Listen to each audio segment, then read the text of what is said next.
The omnipotent, omniscient and omnipresent God. Is He, really? By Panem Top. God is omnipotent, meaning He is all-powerful. God is omniscient, meaning He is all-knowing. God is omnipresent, meaning He is everywhere. You have probably heard these terms used to describe the greatness of God.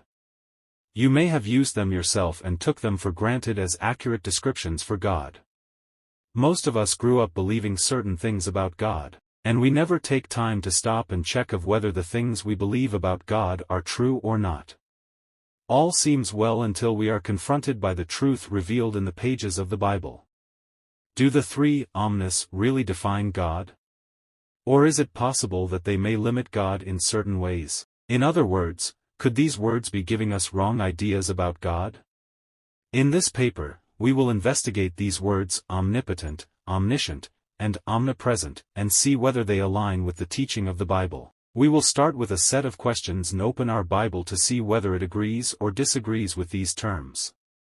Is God omnipotent, all-powerful? Does God control all things all the time? If God controls everything always, does that mean He is responsible for all actions that take place on the earth? Is God responsible for all the good and all the evil that occur in the world? When omnipotence of God is presented in this way, we immediately encounter a problem.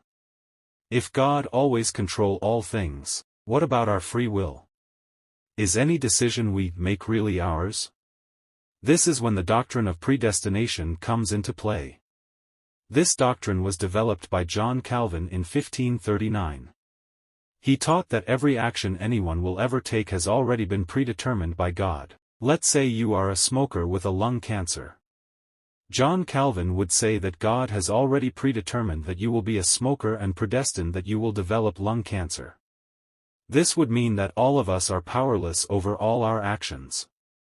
The world is the stage, God is the spectator, and we are all actors playing various roles predetermined for us. I could rightly say according to Calvin that, I didn't really decide to go to bed at 2 a.m. last night. Because God has already decided when I will go to bed or when I would wake up. If this teaching is true, that would mean none of us have free moral agency, the ability to choose anything. Is it true? Does the Bible teach this doctrine? Does God control everything? Did God pre-plan every sin that will ever be committed and every righteous act that will ever be done? Did God plan that 6 million Jews would be killed by Adolf Hitler? Or was Hitler responsible? Did God plan who will be saved or who will be lost? Let's start from the beginning in Genesis 3. This story of first man and woman will be used to challenge all the three omnis. But before we start reading the account, I would like to state my view on this issue. I believe God have all the power to do all His will. But He also have power not to do certain things that are contrary to His nature. He can do all that He wants to do, but He will not do anything He does not want to do. For example, the Bible teaches that God cannot lie, not because He is not capable of lying, but He will not lie because it is contrary to His nature, Titus 1 verse 2. God cannot be tempted by sin, not because He is not capable of committing sin. It is because sin is the opposite of His character, James 1 verse 3. God cannot deny Himself, again not because He is not capable of doing it. It is because it's contrary to His nature, 2 Timothy 2 verse 13. We need to understand that God is the author of free moral agency. He Himself has free moral agency. He has a choice to do or not do something. Within His power, God granted us free moral agency to make our own decisions. He totally left those decisions into our hands. Those decisions may affect us personally, and may affect humanity as whole, but they cannot alter God's overall plan for humanity. Now we are ready to read Genesis 3 verses 1 to 7. Now the serpent was more cunning than any beast of the field which the Lord God had made. And he said to the woman, Has God indeed said, You shall not eat of every tree of the garden?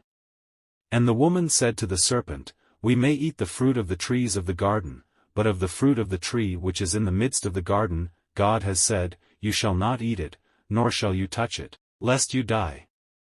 Then the serpent said to the woman, "You will not surely die. For God knows that in the day you eat of it your eyes will be opened, and you will be like God, knowing good and evil." So when the woman saw that the tree was good for food, that it was pleasant to the eyes, and a tree desirable to make one wise, she took of its fruit and ate. She also gave to her husband with her, and he ate.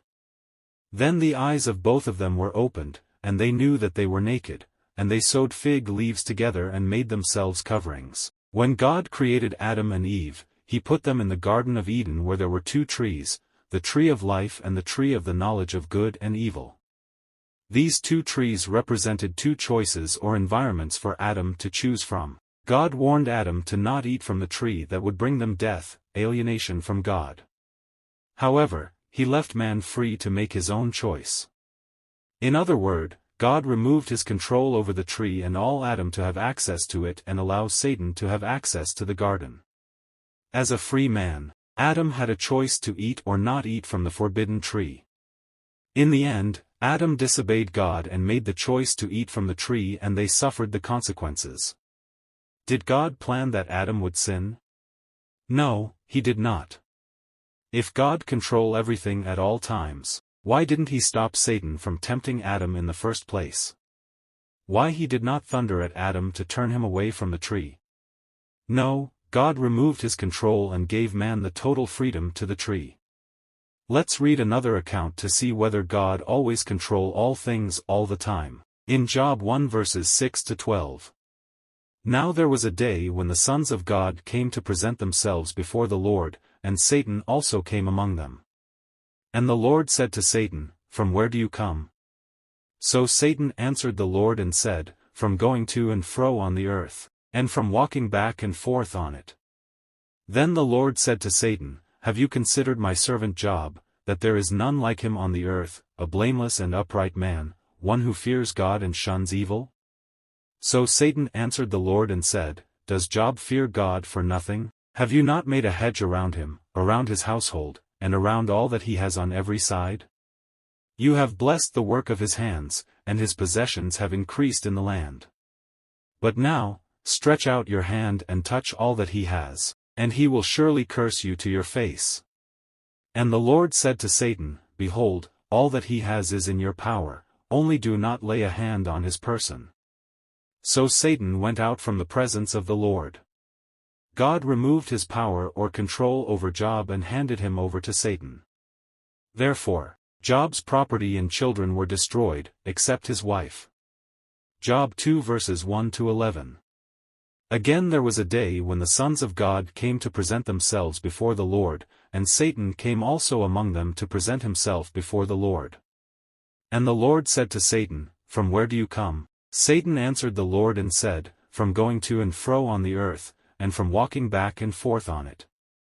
Then the Lord said to Satan, "Have you considered my servant Job, that there is none like him on the earth, a blameless and upright man, one who fears God and shuns evil? And still he holds fast to his integrity, although you incited me against him, to destroy him without cause." So Satan answered the Lord and said, "Skin for skin. Yes, all that a man has he will give for his life.